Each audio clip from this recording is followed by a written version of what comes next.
যে monotone bike কেনার আগে সাবধান। 2025 সালে এসে এই বাইকটা তেমন একটা ভালো পারফরমেন্স দিতেছে না। আমি অনেক বড় বড় অ্যাক্সিডেন্টের হাত থেকে বেঁচে আসছি। তাহলে গাইস প্রচুর দাগ পড়ে যায়, প্রচুর স্ক্র্যাচ পড়ে যায়। পিলিয়ন নিয়ে রাইড করলে সাউন্ড করে, একটা ক্যাচ ক্যাচ ক্যাচ ক্যাচ শব্দ করে। নামধারী সুজুকি জাপানিজ, আমি এটা ভেবে পাইতেছি না। 4B থেকে এটার মাইলেজ ভালো, এই কারণে এই বাইকটা সবাই নেয়। এটার সিট তুলনামূলকভাবে অনেক শক্ত। এই বাইকটার পেন্টিং কোয়ালিটি কালারের কোয়ালিটিটা এতটা বাজে, তারা কিভাবে দিল।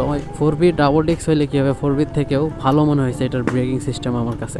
আমার বাইক মাত্র 30-35 এরকম মাইলেজ দিতেছে।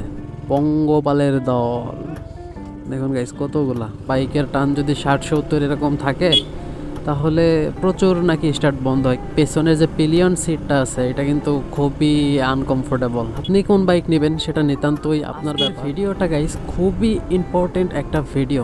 যারা 2025 সালে এসে সুজুকি জিক্সার মনোটন বাইকটা কিনতে চাচ্ছেন, তারা বাইকটা কেনার আগে এই ভিডিওটা সম্পূর্ণ দেখুন। তারপর ভেবে চিন্তে ডিসিশন নিন আপনি আসলে এই বাইকটা কিনবেন কি কিনবেন না। তো গাইস কথা বাড়াচ্ছি না, আজকের ভিডিওতে খুবই গুরুত্বপূর্ণ কিছু বিষয় নিয়ে কথা বলবো। তো ভিডিওটা শুরু থেকে শেষ পর্যন্ত দেখার অনুরোধ রইল। আর গাইস ভিডিও ভালো লাগলে অবশ্যই লাইক করবেন, আর চ্যানেলে নতুন হলে সাবস্ক্রাইব করবেন। তো যারা সুজুকি জিক্সার মনোটন বাইকটা কিনতে চাচ্ছেন 2025 সালে এসে, তো তাদের অনেক কিছু বিষয় আগে ভাবার আছে। তার কারণ 2025 সালে এসে এই বাইকটা তেমন একটা ভালো পারফরমেন্স দিতেছে না। আমার বাইকে অনেকগুলো প্রবলেম আমি ফেস করতেছি। তো প্রথমত যে প্রবলেমটা সেটা হচ্ছে এই বাইকের উপরে বিশেষ করে ট্যাঙ্কে যদি কোনো প্রকার ধুলাবালি পড়ে থাকে, তো আপনি যদি আপনার হাত দিয়ে যদি ধুলাবালিগুলো একটু পরিষ্কার করার চেষ্টা করেন, একটু ঘষা মাজা করেন, তাহলে গাইস প্রচুর দাগ পড়ে যায়, প্রচুর স্ক্র্যাচ পড়ে যায়।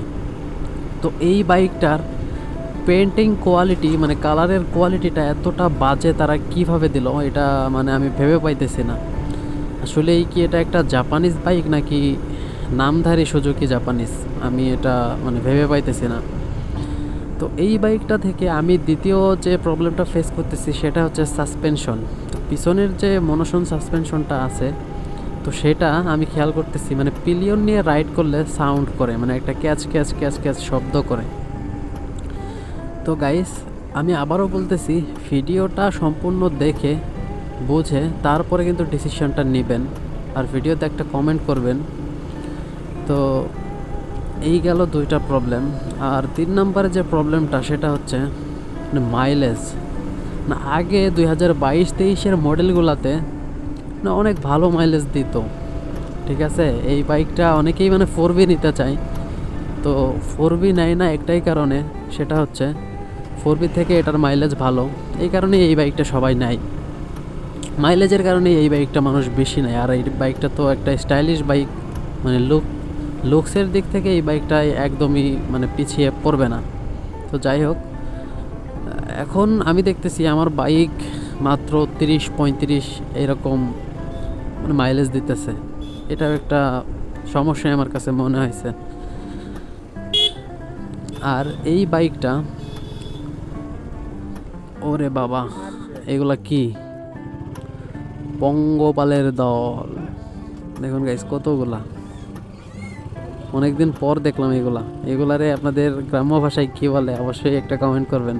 আর গাইস এই বাইকের আরও অনেক প্রবলেম আছে, সেইগুলো হচ্ছে মাঝে মাঝে স্টার্ট বন্ধ হয়ে যায়। আপনার বাইকের টান যদি 60-70 এরকম থাকে তাহলে প্রচুর নাকি স্টার্ট বন্ধ হয়, কিন্তু এই প্রবলেমটা আমি আমার বাইকে এখন পর্যন্ত পাই নাই। এখন পর্যন্ত একবারও দেখি নাই যে বাইকের ইঞ্জিনটা বন্ধ হয়ে গেছে, এরকম প্রবলেম আমি আমারটাই এখনও পাই নাই।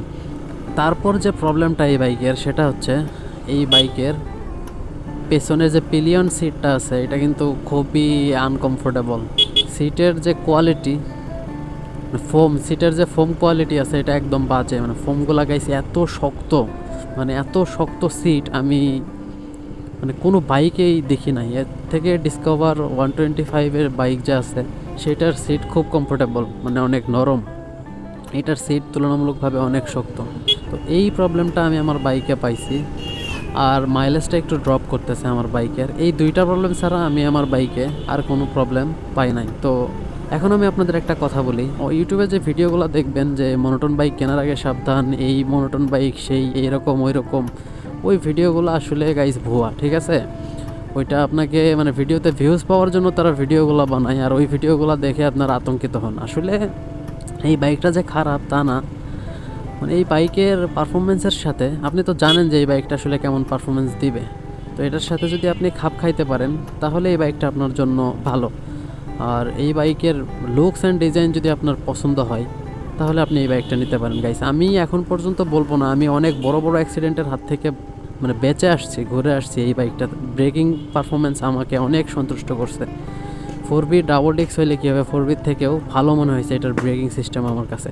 তো এখন আপনি কোন বাইক নেবেন সেটা নিতান্তই আপনার ব্যাপার। আর পরবর্তীতে ভিডিও আসবে 4Bর সাথে কম্প্যারিজন, তো সেই ভিডিওটা দেখবেন সবাই। তো আজকের ভিডিও এখানেই শেষ করতেছি। সবাই ভালো থাকবেন, সুস্থ থাকবেন, আল্লাহ হাফেজ।